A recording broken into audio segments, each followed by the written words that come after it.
mundo. Essa aula está sendo gravada, eu quero que todos se sintam à vontade. Nós teremos a aula com o Dr. Marcelo Averbach. Ele é livre-docente pela Faculdade de Medicina da USP, cirurgião e colonoscopista do Hospital Sírio-Libanês, coordenador, desbravador, representante, é a cara e o coração do Março Azul. Ele que nos empolga, né, para trabalharmos cada dia mais, e eu vou sempre estar à disposição para o que você precisar, doutor Marcelo, e ele vai nos falar das estratégias da prevenção do câncer coloretal. Doutor Marcelo, a palavra é sua. Obrigada. Bom, muito obrigado pela gentil apresentação, obrigado pelo convite de estar aqui com vocês, falando de uma coisa que realmente nos move adiante. A prevenção do câncer coloretal e a campanha Março Azul, que vem ocorrendo sistematicamente no Brasil nos últimos anos. Quando nós falamos do câncer coloretal, nós temos que lembrar que ele é extremamente prevalente. Então, em termos mundiais, nós temos quase 2 milhões de pessoas, 2 milhões de casos novos que acontecem no ano no mundo inteiro. Tá? Isso representa quase 10% de todos os tumores e 12% dos casos de morte por câncer. Um dado muito interessante é o risco de desenvolvimento do câncer coloretal, o que é cerca de 4% ao longo da vida. Isso significa que é um homem em cada 23 ou uma mulher em cada 26. Isso são dados que realmente impressionam bastante.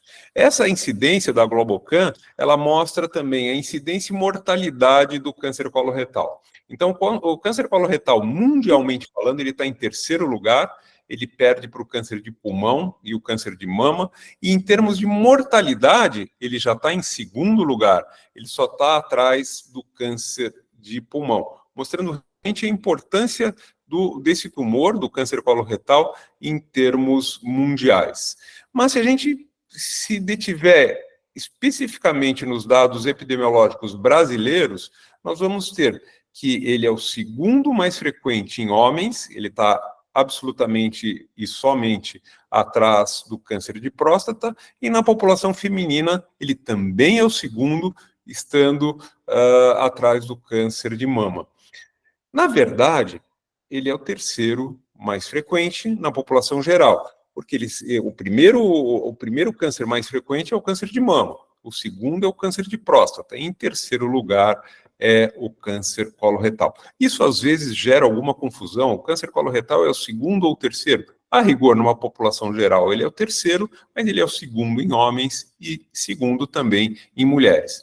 A previsão que o Instituto Nacional do Câncer fez para 2023 foi de de 45 mil casos novos, o que representa cerca de 19 casos novos por 100 mil habitantes. Então, vamos falar especificamente em relação à prevenção. Nós temos, basicamente, a prevenção primária. O que é a prevenção primária? É quando nós atacamos os fatores de risco que predispõem ao câncer.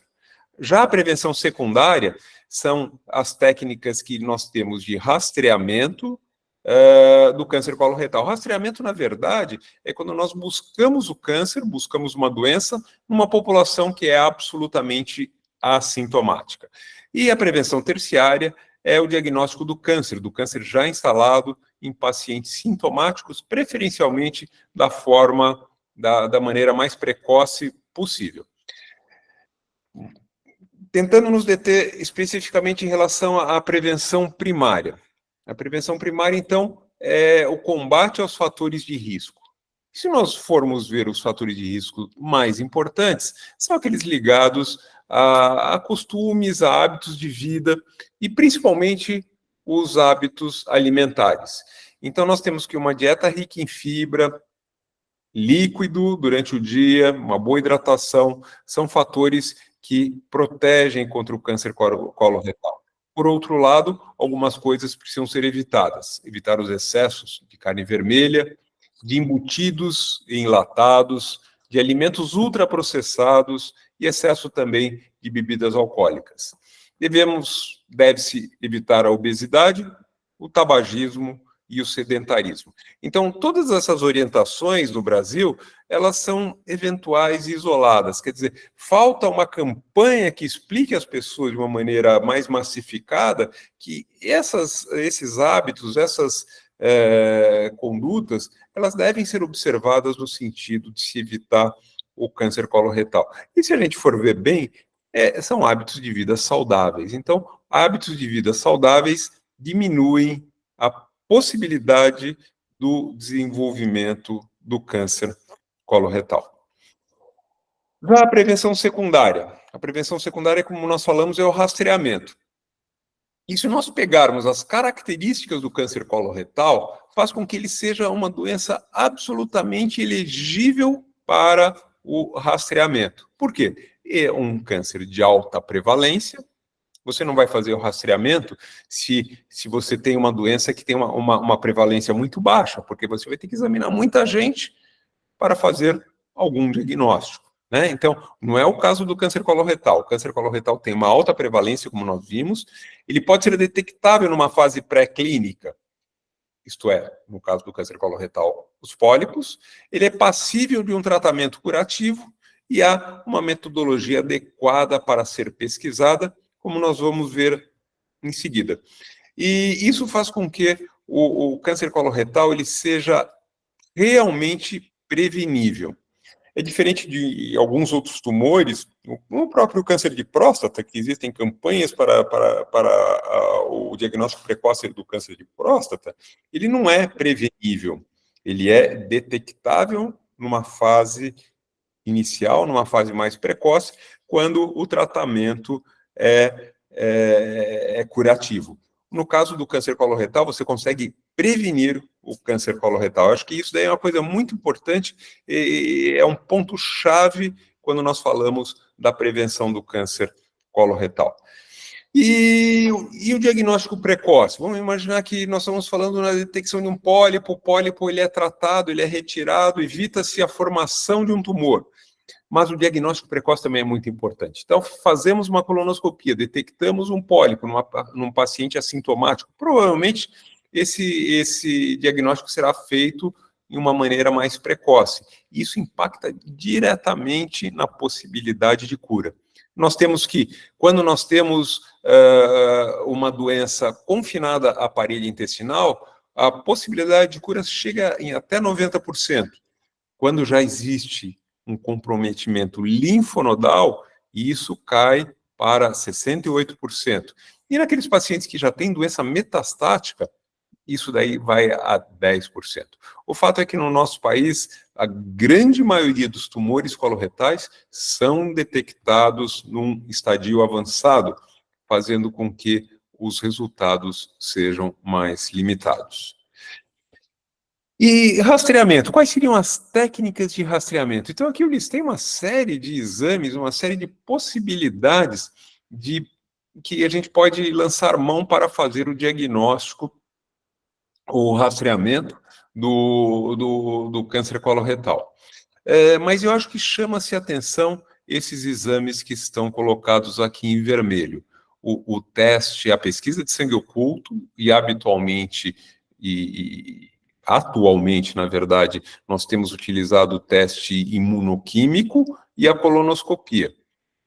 Do teste que nós chamamos de FIT, né, o teste imunoquímico, do FIT nós temos os FITs qualitativos e os FITs quantitativos.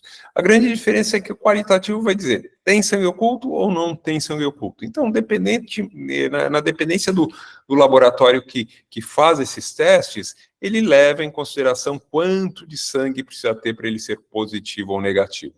Já o teste quantitativo, ele te dá um número, ele te dá quanto de sangue tem naquelas fezes. E esse teste quantitativo, ele permite que você adeque o essa linha de corte, que chama-se também de cutoff, né?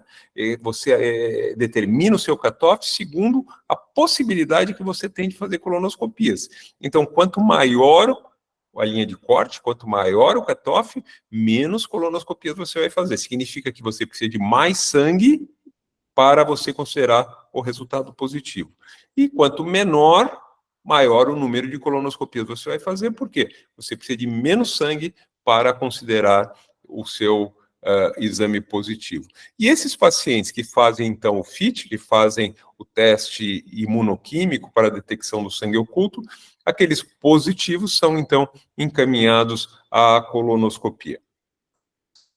Quando nós falamos, então, em rastreamento, nós temos basicamente duas formas de fazer o rastreamento: o oportunístico e o organizado. O oportunístico é aquela pessoa, vamos imaginar aquela senhora que vai no ginecologista e o ginecologista lembra: olha, a senhora já fez colonoscopia? Não, nunca fiz. Olha, está aqui o pedido, vá fazer sua colonoscopia. É uma coisa, eu vou chamar de incidental, né, que ocorre no decorrer de uma série de fatores. E tem o rastreamento organizado, onde existe uma determinação, uma orientação do poder público, ou eventualmente de fontes pagadoras, falando: olha, pessoas a partir de determinada idade precisam se preocupar com o câncer coloretal e deve fazer o seu rastreamento. Isso é o rastreamento organizado. Habitualmente, o que se faz é o início com o FIT. Aqueles pacientes que têm o FIT positivo são, então, encaminhados à colonoscopia. A colonoscopia dando positivo, esses pacientes são encaminhados a um tratamento endoscópico, e muitas vezes o tratamento é possível por via endoscópica ou cirúrgica, quando não, e a partir daí eles vão para um sistema de vigilância. Aqueles pacientes que têm o FIT negativo, eles vão fazer um FIT novamente, pode ser anual ou bianual, na dependência do programa em questão. E se ele for positivo, ele então é encaminhado à colonoscopia. Isso aqui seria a base de um programa de rastreamento, tá? E se a gente for percorrer ao longo dos países que fazem rastreamento do câncer coloretal, por exemplo, no Canadá, ele se inicia aos 50 anos de idade. Lá eles fazem o guaiaco, né, que todos vocês conhecem. A diferença do guaiaco para o FIT é que o guaiaco ele tem uma reação cruzada com sangue não humano. Então, se o indivíduo come uma carne um pouquinho menos passada, o exame vem positivo. Então, eles falam para fazer o guaiaco ou o FIT a cada 2 anos. E aqueles pacientes que têm o teste positivo, eles vão, então, a colonoscopia. Isso daí acontece, então, no Canadá, eles começam com 50 anos de idade e fazem a cada 2 anos. Se a gente for para a Inglaterra, é muito interessante, eles começam aos 60 e vão até 69 anos, e eles estão pensando numa extensão para os 74 anos, tá? Os casos negativos, eles fazem um novo teste em 2 anos. Se vocês falarem: poxa vida, mas que estranho, por que 60, 69 anos? Porque nós sabemos que a elevação de 1 ano causa um aumento de custos. E, obviamente, eles precisam estar preparados para assumir esse custo. Então, 60, 69 anos. Já em Singapura, eles iniciam aos 50 anos de idade, tá? Em pacientes que não têm sintoma, eles utilizam o FIT e eles fazem uma vez por ano. No Chile, o Chile é muito interessante. Eu estive lá em Santiago e eu visitei, inclusive, o Francisco Lopes, que é autor desse trabalho, e eles fizeram polos no Chile. O Chile é um país, como vocês sabem, é um país longo, e eles fizeram 6 polos, né? E eles pegam indivíduos com 50 anos, assintomáticos, eles fazem a pesquisa de sangue oculto. A pesquisa de sangue oculto, se positivo, o paciente vai à colonoscopia, e se alterado, ele é encaminhado ao tratamento. Se for normal, ele faz uma nova colonoscopia em 5 anos. Então, isso é o que foi feito no Chile. Qual que é o efeito, então, da colonoscopia de rastreamento na incidência do câncer coloretal? Então, isso aqui é um trabalho antigo, mas ele já mostra que o rastreamento ele provoca uma redução na incidência do câncer coloretal em torno de 67%. Olha só, 67% na redução da incidência do câncer coloretal e 65% da mortalidade por esse tumor.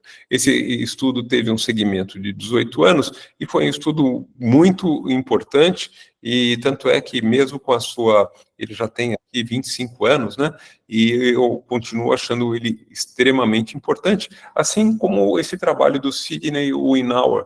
Ele é na verdade, ele é um colonoscopista do Memorial de Nova York, e ele verificou que a polipectomia endoscópica, ele leva uma redução de 73% na redução da incidência do câncer coloretal e 56% na redução da morte por esse tumor também. É um trabalho bastante importante que acabou sendo publicado na maior revista, que é a New England. O Weinauer e seu grupo publicaram.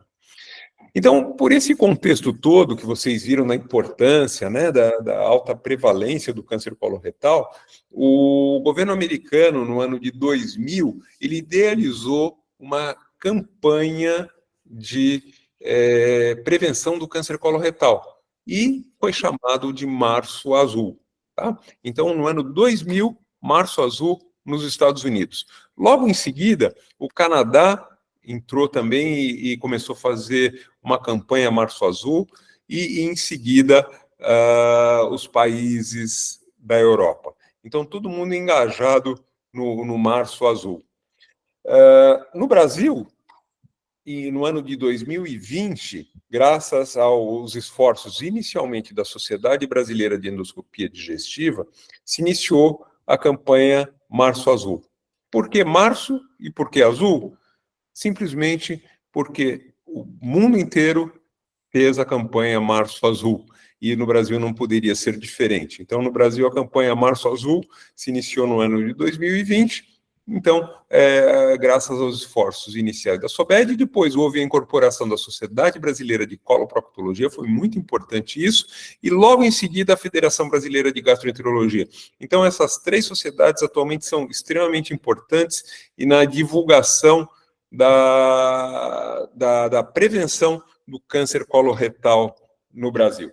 E essa campanha aí é muito interessante. No mês de março existe uma grande mobilização, formadores de opinião, pessoal que lida com mídia digital, todo mundo falando em Março Azul. Vocês devem estar vendo que isso aí realmente está acontecendo nas mídias digitais.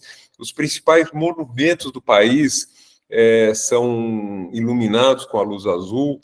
Aqui nós temos exemplos importantes monumentos brasileiros. Times de futebol entram em campo alertando da importância da prevenção do câncer do intestino. E, além disso tudo, uma cidade, um município é escolhido para sediar um programa de rastreamento. Isso foi feito em Belterra, no estado do Pará, foi feito em Piranhas e Pilar, no estado de Alagoas. O ano passado, em Cairu, uma cidade muito interessante, é um município arquipélago, 26 ilhas, teve uma dificuldade logística muito grande. E, por falar em dificuldade logística, esse ano será Óbidos, no estado do Pará. E por que dificuldade logística? Porque Óbidos é uma cidade em que o acesso é muito complexo. A maior cidade perto de Óbidos é Santarém, e isso daí faz com que haja necessidade de uma viagem que a gente chama de lancha rápida, que toma cerca de 3 horas, às vezes 3 horas e meia. Esse material foi coletado pela Camila. A Camila é filha do Herbert, e vocês podem acessar esse trabalho que tá no PubMed. Então, Óbidos, como nós estávamos falando, é uma cidade, então, que se localiza a oeste do estado do Pará, tem 3 horas, então, de Santarém, tem uma população de aproximadamente 50 mil habitantes, e elas se dividem de uma maneira mais ou menos que equânime entre as pessoas que moram na região rural e na região urbana, e estima-se que a gente tenha cerca de 7 mil pessoas na faixa etária alvo que nós consideramos, que é entre 50 e 70 anos de idade. Aí é a Santa Casa de Óbidos. A Santa Casa de Óbidos ela é gerida pelos freis franciscanos e eles foram muito dóceis conosco e estão permitindo que tudo seja equipado e montado da melhor forma possível para que nós façamos um trabalho bonito de rastreamento junto a essa população de Óbidos. Uma parte desse trabalho será realizado também a bordo desse barco hospital, o barco hospital Papa Francisco, e o Papa Francisco, a primeira vez que eu entrei nele, eu fiquei extremamente surpreso, porque é um verdadeiro hospital. Quando você entra no Papa Francisco, aí está uma vista interna, nós temos o centro cirúrgico, que vocês veem aqui no canto inferior. Vocês têm uma sala de recuperação pós-anestésica, mas vocês têm também uma sala de oftalmologia, de mamografia, de raio-x, vários consultórios médicos, fazendo com que o Papa Francisco seja um verdadeiro hospital flutuante. E o que nós pretendemos com o Março Azul no futuro? O que nós pretendemos é que outras sociedades entendam a importância da prevenção do câncer coloretal e que haja um reconhecimento nacional da importância realmente da prevenção do câncer do intestino e que isso tudo vire um programa nacional de prevenção do câncer coloretal. E com isso, nós vamos reduzir a sua incidência, nós podemos fazer uma detecção precoce e com redução na mortalidade, e que, em última instância, tudo isso fará com que nós possamos estar salvando vidas. É basicamente isso que eu tinha para apresentar para vocês. Eu agradeço a atenção. Obrigada, doutor Marcelo, muito obrigado. Não é empolgante, gente? Março Azul é muito empolgante. Obrigada pela bandeira e pelo esforço sem medidas. Eu gostaria de apresentar o doutor Manuel Álvaro Lins Neto. Ele é professor titular da Universidade Federal de Alagoas e da Sociedade Brasileira de Coloproctologia. Ele é titular do Grupo de Estudos de Doenças Inflamatórias Intestinais do Brasil.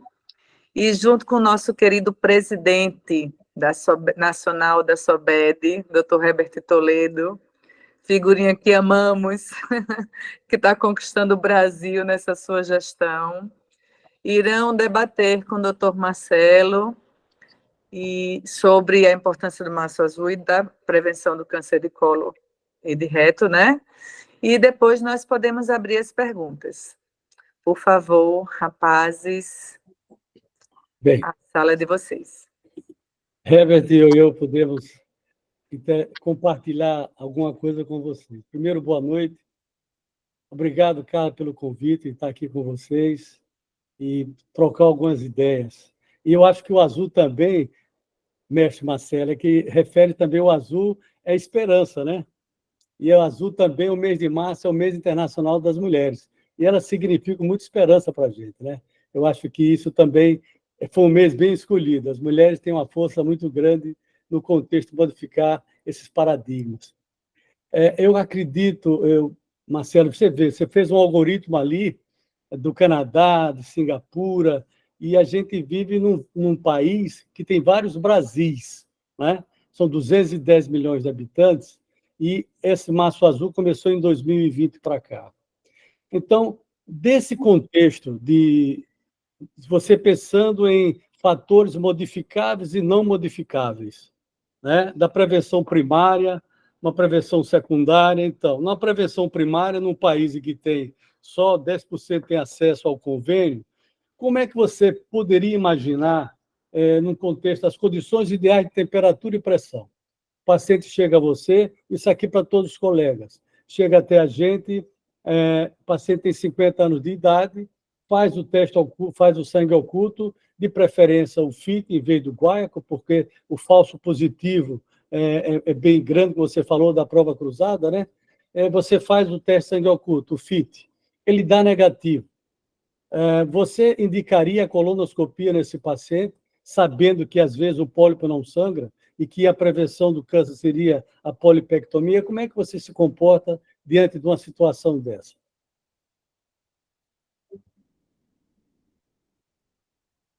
Não poderíamos esperar menos uma pergunta vindo do Álvaro, né? O professor realmente pegou um ponto-chave. Quando nós falamos de prevenção, o pólipo não sangra, você faz sangue oculto, vem negativo, ele tem um pólipo que vai estar lá se desenvolvendo, né?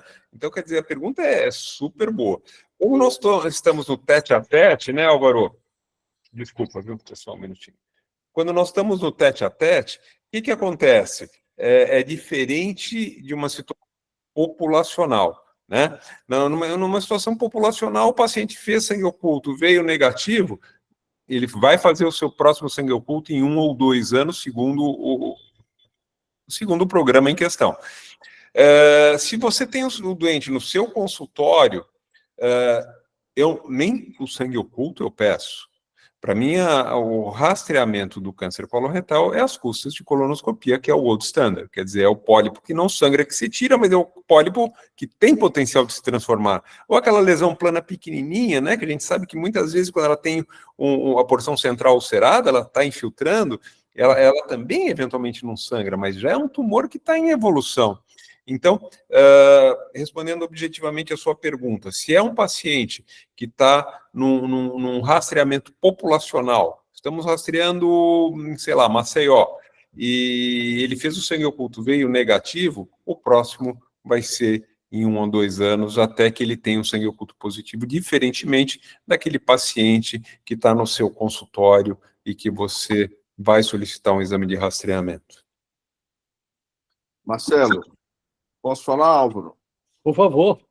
Seguindo um pouco o raciocínio aí do Álvaro, mas recentemente nós tivemos uma reunião no Ministério da Saúde. O Ministério da Saúde está estudando como implementar uma campanha nacional de prevenção de câncer coloretal. No Brasil, nos últimos 12 anos, houve um aumento de 57% da faixa etária de 65 anos de idade. Você mostrou aí que tem países que fazem de 50 a 60 anos, outros de 70 anos, outros 75. Os Estados Unidos já está se falando em baixar a prevenção para 45 anos de idade.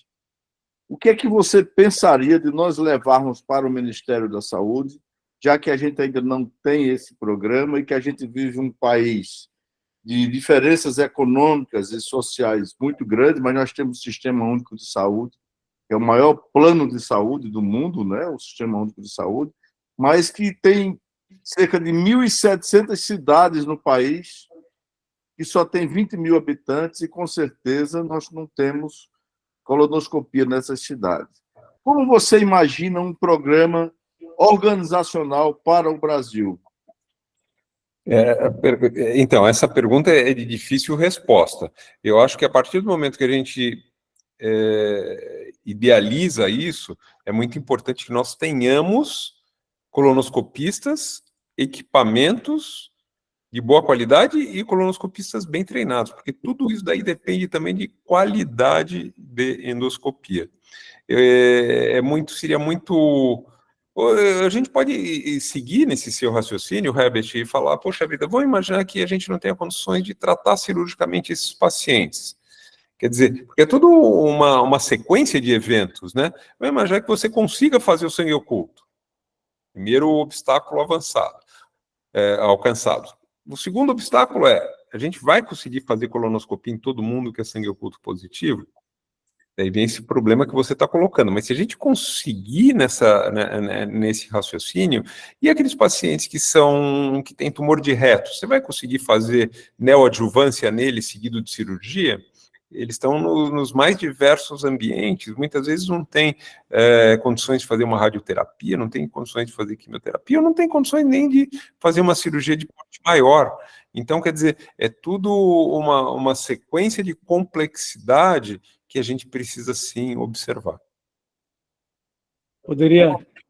Qual seria a proposta que você, nesse momento, com a expertise que você tem, pelos projetos pilotos que você já participou, e que faixa etária você aconselharia nós iniciarmos? Então, não adianta nós querermos ser muito... jogar muito para cima, entendeu? Você vai falar, poxa vida, os Estados Unidos, eles estão começando agora aos 45 anos, né? E é só você olhar a Inglaterra, né? A Inglaterra está 60, 69 anos, eu preciso até ver se isso daí já tem algum dado mais novo que isso daí, mas a última vez que eu vi era 60, 69 anos, estamos falando de Inglaterra, que tem um sistema de saúde extremamente organizado. Então, a minha sugestão seria a gente começar, sem dúvida, aos 50 anos e até os 70 anos.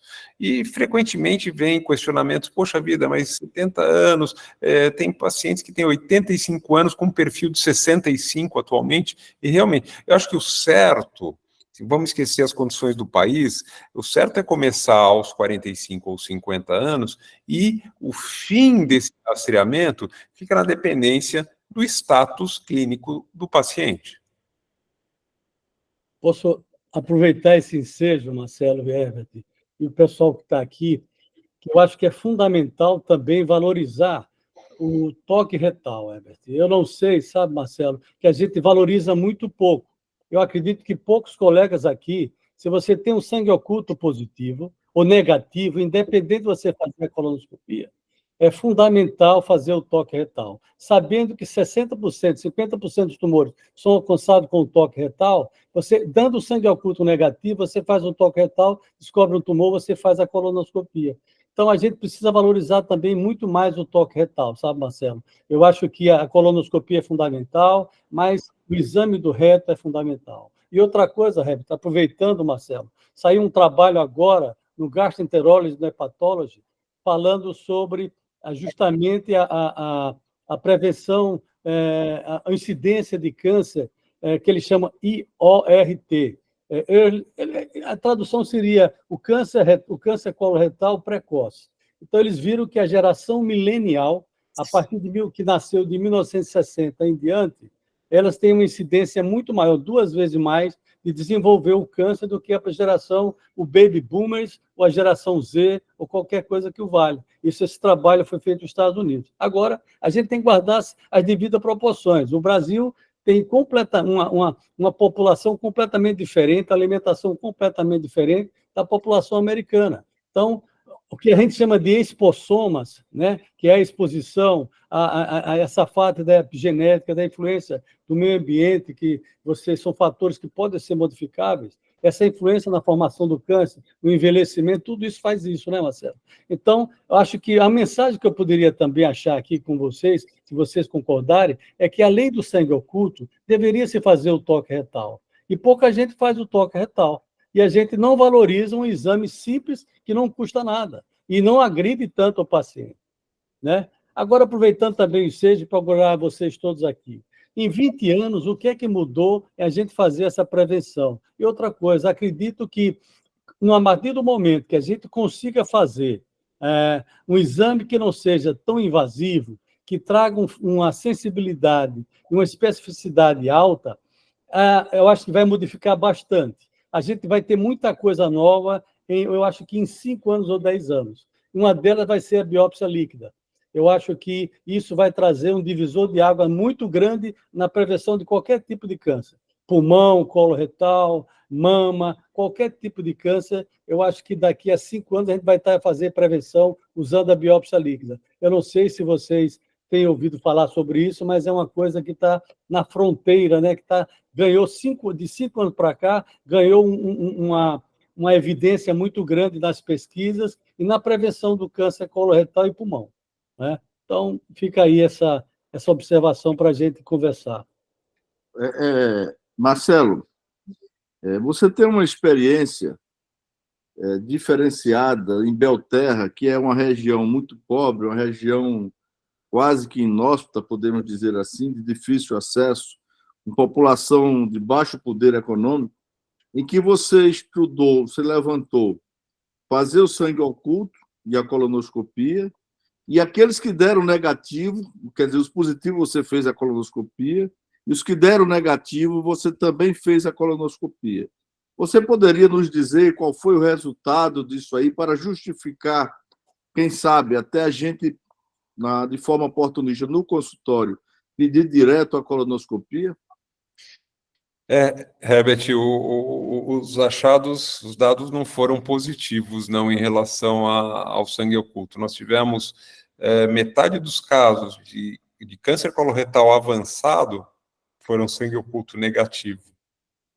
Então, isso daí, a gente pode falar a respeito da qualidade do sangue oculto, do tempo que levou para chegar no laboratório. A gente pode realmente viajar um pouquinho e tentar entender alguns problemas, mas isso vai na contramão do que a literatura internacional nos diz, né?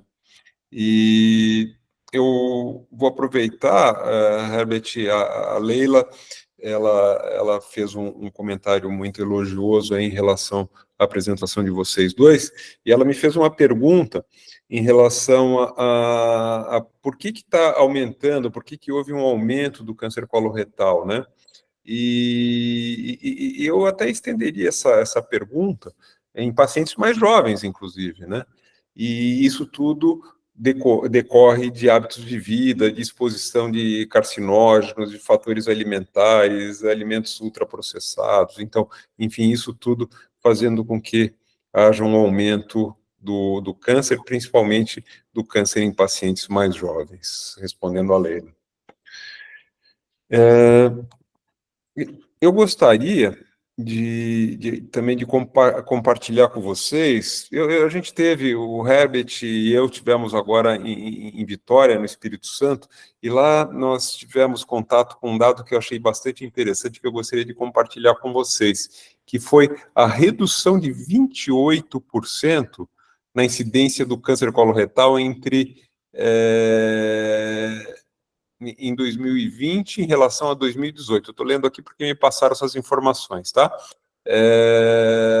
Enquanto o Brasil aumentou 12,7%, no Espírito Santo houve uma redução de 28,7%. Olha que dado interessante. E isso daí, ela vincula temporalmente a campanha que eles fizeram de prevenção do câncer coloretal.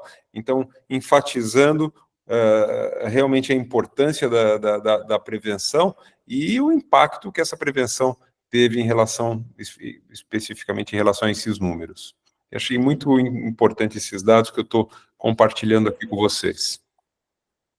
Ô Marcelo, reforçando isso que você está dizendo, mas em todo o Brasil, inclusive no Nordeste, nós aumentamos a oferta de exames, mas o que acontece é que a gente não tem, como não tem um programa organizado, a gente não sabe dar os dados de quanto a gente já detectou dessas lesões em fase precoce, né? Ainda a subnotificação é muito grande, né? Sem dúvida, a subnotificação é muito grande, inclusive no estado do Pará, onde nós atuamos, eu acredito que a subnotificação é enorme. Então, muitas vezes, o atestado de óbito vem que o paciente faleceu de parada cardíaca, né? Então, quer dizer, fica difícil de a gente valorizar esses dados em relação à prevalência do câncer coloretal. Marcelo, nós temos aqui o prazer de ouvir a nossa presidente da FBG, a doutora Marta aí, ó, a Marta Braga, levantou a mão aí, a minha colega de turma. Boa noite, um prazer muito grande estar nessa mesa tão rica, com pessoas de extremo conhecimento, né, falando sobre uma nobre causa, a prevenção, né, do câncer coloretal, nosso Março Azul. Que prazer grande estar aqui. Álvaro, você falou de um assunto que eu acho muito importante, que é o toque retal. Realmente, nós esquecemos um pouco no nosso dia a dia, mas não deixa realmente de ter grande importância juntando à pesquisa de sangue oculto. Mas, voltando àquele assunto que vocês estavam comentando agora, pesquisa do sangue oculto negativo. Na minha opinião, eu acho que é muita gente, eu sempre tive essa opinião formada, que o sangue oculto negativo realmente não significa nunca que a gente possa deixar de seguir com a investigação, principalmente naqueles casos em que vem de um paciente com história de câncer intestinal na família, não é? Então, a gente nunca pode abandonar a realização e a solicitação da colonoscopia. E outro fato que eu estou observando, né, já lido no consultório há muitos anos, então eu vejo que a faixa etária, né, a gente já vem recebendo muitos jovens já com lesões instaladas, como câncer colo, né, câncer de intestino reto, e eu gostaria de deixar bem claro aqui, seria acima de 45 anos, doutor Marcelo, para a gente realmente informar isso, explorar essa informação, ou 50 anos, porque eu venho dizendo 45 anos devido a esse fato de ter muitos jovens no consultório já com lesões graves de câncer de intestino. Marta, em primeiro lugar, eu não sei qual que é o seu truque, mas como que você pode ser colega de turma do Herbert? Enfim, você deve ser uma caloura bem mais nova, mas enfim, eu nem vou Eita, que evoluir, coisa boa! eu Que nem vou coisa evoluir boa! esse tópico. Mas eu Hoje desconto, ganhei o Marta. dia, doutor Marcelo. Ganhei o dia hoje. Mas, Marta, eu Um acho belo que dia. a gente tem que Sim. dividir novamente no paciente privado, né, no paciente que você está no tete-a-tete, de uma situação que você está fazendo um rastreamento populacional. Então, no rastreamento populacional, não dá para a gente querer começar aos 45 anos. Não sei nem se a gente fala, poxa vida, vamos fazer o rastreamento de 50, 60 anos. Vamos imaginar que o paciente precisa ter uma colonoscopia durante a vida. Entre 50 e 60 anos, ele precisa fazer uma colonoscopia. Então, eu via, acho que foi a doutora Linda, do Canadá, que ela fez uma apresentação com a melhor forma de se fazer o rastreamento é aquele que é feito. Tá? E nós não temos nada. Então, não adianta a gente querer começar com 45 anos e ir até 80, porque nós não temos perna para isso. Eu acredito piamente, se a gente conseguisse fazer uma colonoscopia entre 50 e 60 anos de idade, a gente estaria fazendo milagres, se você quer saber. É diferente no consultório. No seu consultório, Sim, pastor. meu, eu oriento colonoscopia a partir dos 45 anos e a gente termina esse rastreamento na dependência do status do paciente, do status clínico do paciente. Ótimo. Ô, doutor Marcelo, e deixar aquela população dos pacientes que têm história de câncer intestinal, né, na família, o câncer de colo, que a gente realmente diminuísse a faixa etária, até no populacional. Dá um adendo aí quando a gente for fazer essas orientações, e não esquecendo dessa população, não é? Que tem história de câncer ele próprio ou câncer na família. Tá perfeito. Isso, quando nós falamos essa faixa etária, ela diz respeito ao que a gente chama de pacientes de risco médio, né? Que não tem um antecedente familiar e não tem um antecedente individual, não é um indivíduo que tem uma retocolite ulcerativa, uma polipose, alguma coisa assim. Então, é risco médio. O que se sugere para pacientes com câncer em primeiro grau é o início aos 40 anos ou 10 anos a menos do que aquele parente em primeiro grau teve o tumor. Então, vamos imaginar que a mãe faleceu ou teve o diagnóstico com 36 anos, o rastreamento começa aos 26. Esse é o clássico. Mas o que a gente vê também é que a apreensão dos pacientes é tão grande que isso acaba, inclusive, acontecendo de uma maneira mais precoce. Obrigada.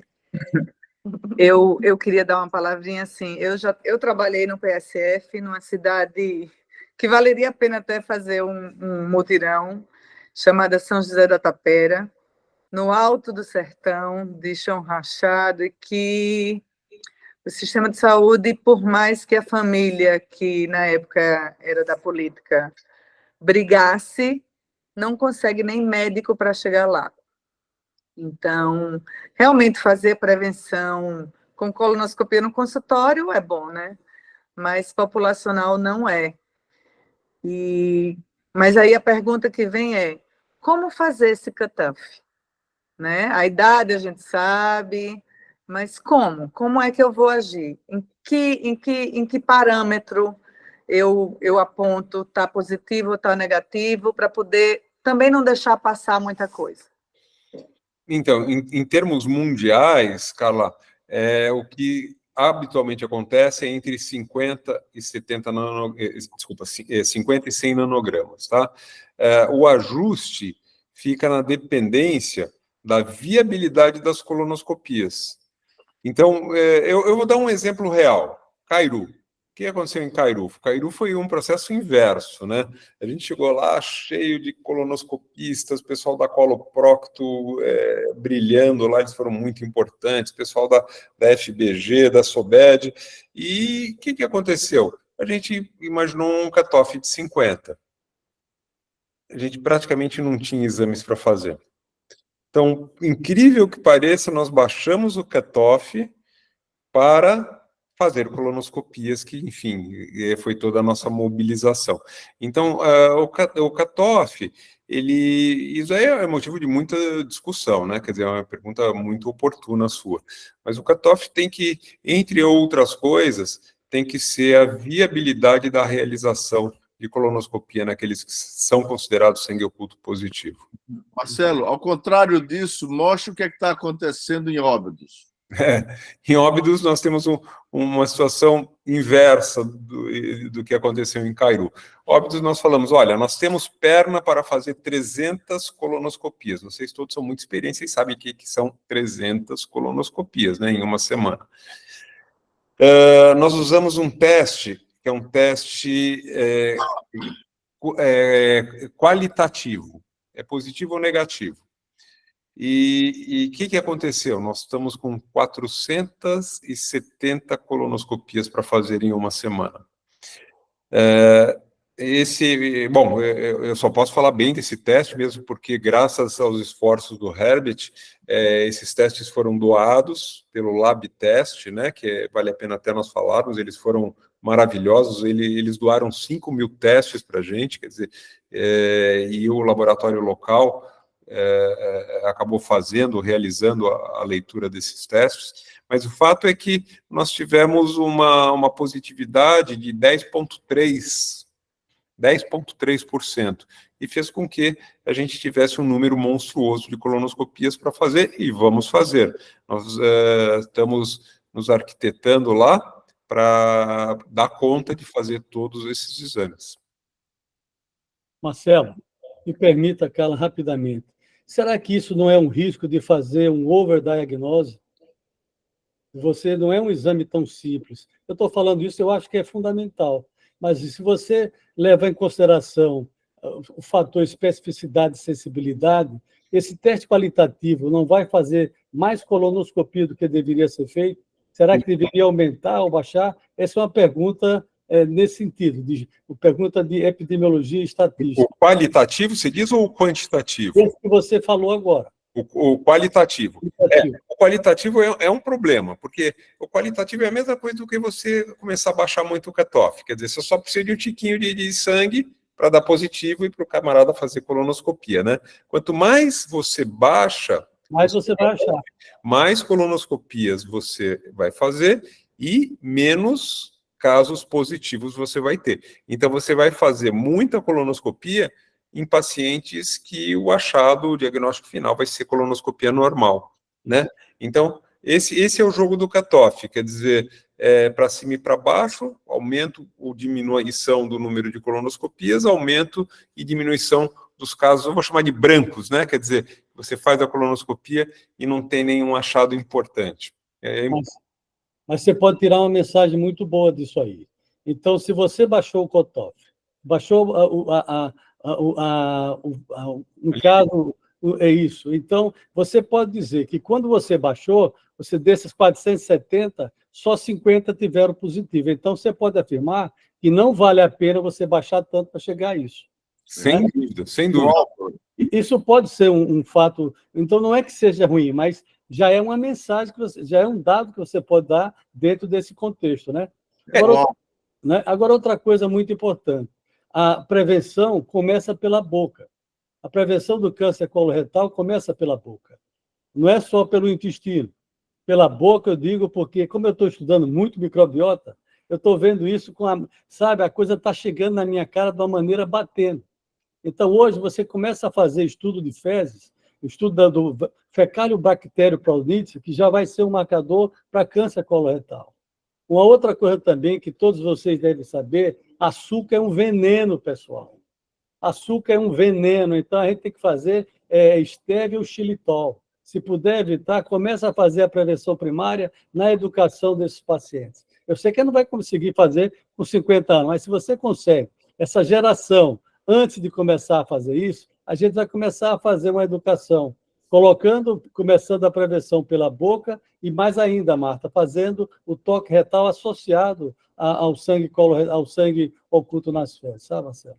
É isso aí. Ô, Álvaro, complementando o que você estava falando aí, pelo outro lado, se você aumentar muito o cutoff para 100, 200 ou 300, você vai ter um número maior de lesões avançadas, seja câncer ou de adenomas avançados. Bem, aí é que está. Eu não sei se algum dado estatístico me disser isso. Isso.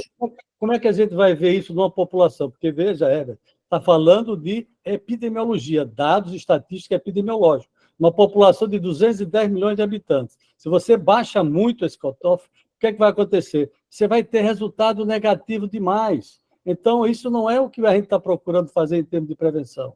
Isso é um exame que, de alguma forma, é invasivo. Queira ou não queira, ele, para fazer terapêutico, é mais invasivo, mas diagnóstico não.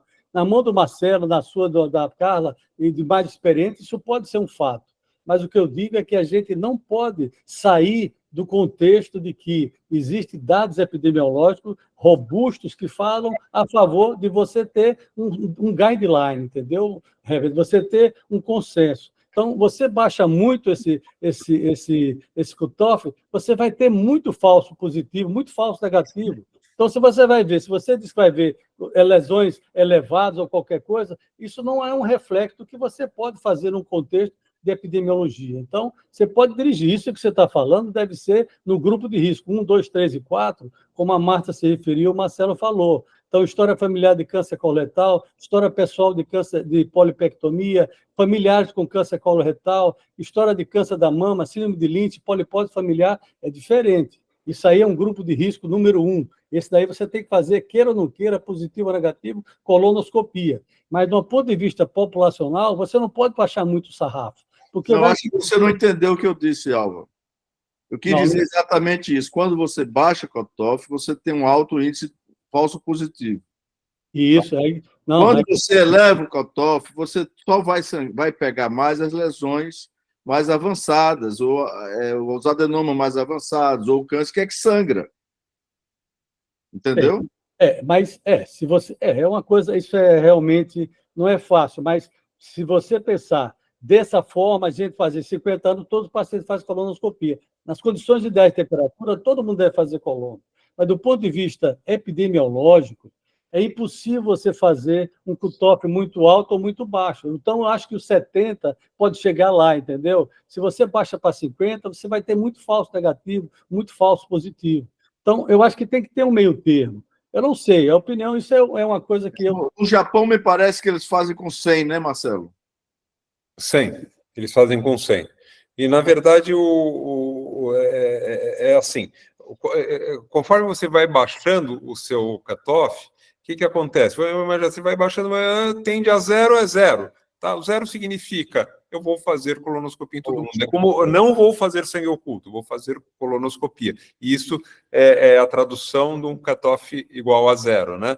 Então, e quando a gente pega um cutoff igual a 0, o Álvaro, o que acontece? A gente tem a taxa de detecção de adenoma, que é um dado muito importante, né? Nos melhores serviços, eles chegam a 50% ou quase 50%.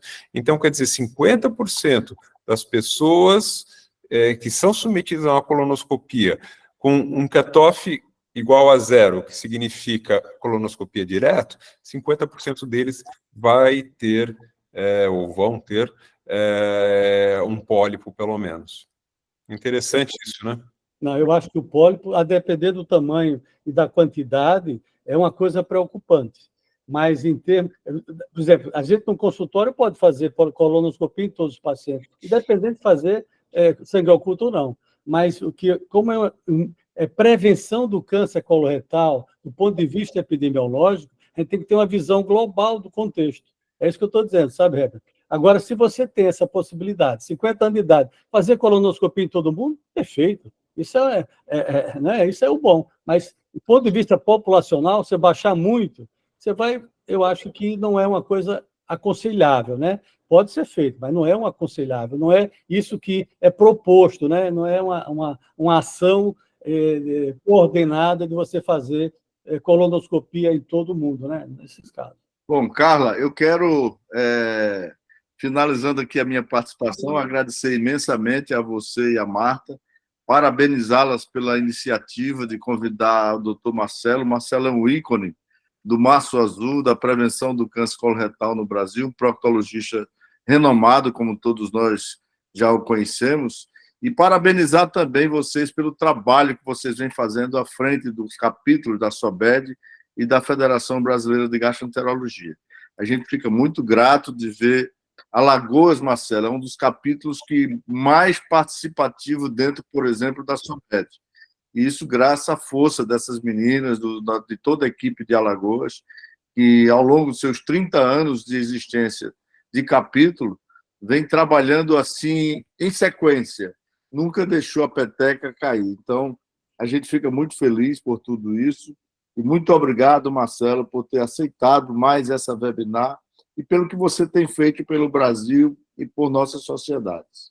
Então, boa noite a todos. Obrigado.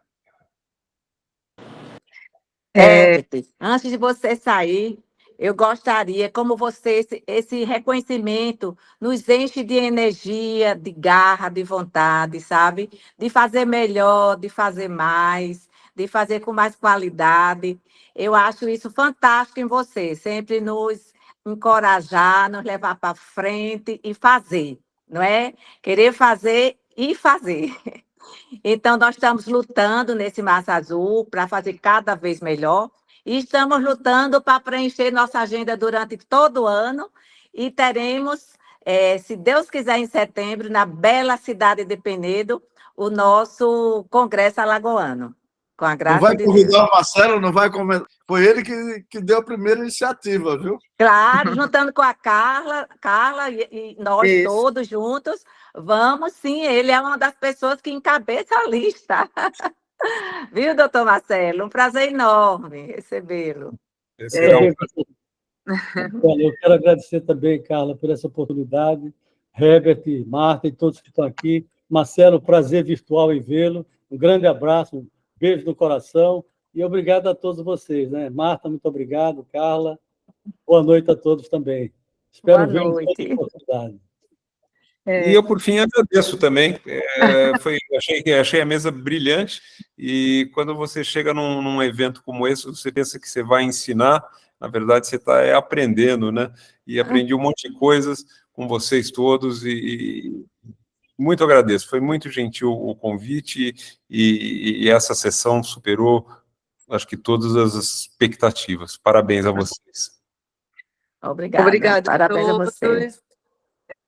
Eu gostaria de agradecer. Fica uma dica: pensar em prevenção de consultório e de população. O doutor Marcelo deixou bem claro que são dois rumos a seguir, né? Vamos batalhando para que se estenda a saúde para a população o máximo possível. E lembrando a todos de Alagoas que no dia 24, às 8h30 da manhã, lá na rua fechada, aberta, como queiram chamar, da Ponta Verde, nós vamos fazer uma caminhada em prol da prevenção do câncer de colo. Então, obrigada a todos. Doutor Marcelo, você sempre será nosso ídolo e sempre convidado a tudo. Viu? Obrigada a todos. Herbert, Marta, Manuel, obrigado. Boa noite a todos.